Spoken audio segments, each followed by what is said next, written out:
सच्ची गुरु दक्षिणा। प्राचीन काल के एक गुरु अपने आश्रम को लेकर बहुत चिंतित थे। गुरु बुद्ध हो चले थे और अब शेष जीवन हिमालय में ही बिताना चाहते थे, लेकिन उन्हें यह चिंता सताए जा रही थी कि मेरी जगह कौन योग अधिकारी हो जो आश्रम को ठीक तरह से संचालित कर सके। उस आश्रम में दो योग्य शिष्य थे और दोनों ही गुरु को प्रिय थे। दोनों को गुरु ने बुलाया और कहा, शिष्यों मैं तीर्थ पर जा रहा हूँ और गुरु दक्षिणा के रूप में तुमसे बस इतना ही मांगता हूँ कि ये 2 मुट्ठी गेहूं हैं। एक एक मुट्ठी तुम दोनों अपने पास संभाल कर रखो और जब मैं आऊं तो मुझे यह 2 मुट्ठी गेहूं वापस करना है।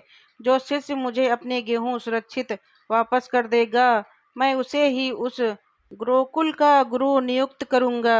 दोनों शिष्यों ने गुरु की आज्ञा को सिरोधार्य रखा और गुरु को विदा किया। एक शिष्य गुरु को भगवान मानता था। उसने तो गुरु के दिए हुए 1 मुट्ठी गेहूं को पुटाल बांधकर एक कोने में सुरक्षित रख दिए और रोज उसकी पूजा करने लगा। दूसरा शिष्य जो गुरु को ज्ञान का देवता मानता था, उसने उन 1 मुट्ठी गेहूं को ले जाकर गुरुकुल के पीछे खेत में बो दिए। कुछ महीने बाद जब गुरु आए तो उन्होंने, जो शिष्य गुरु को भगवान मानता था, उससे अपने 1 मुट्ठी गेहूं मांगे।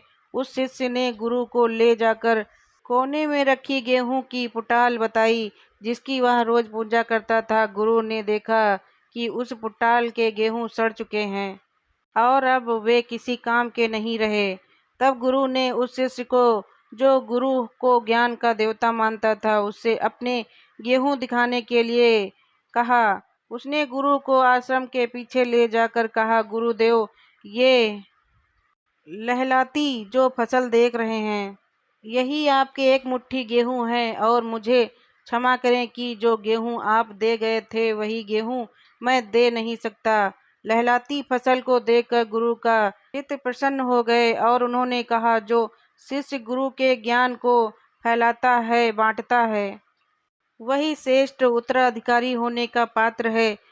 मूलांतरा गुरु के प्रति सच्ची दक्षिणा यही है। सामान्य अर्थ में गुरु दक्षिणा का अर्थ पारितोषिक के रूप में लिया जाता है, किंतु गुरु दक्षिणा का वास्तविक अर्थ कहीं ज्यादा व्यापक है, महज पारितोषिक नहीं।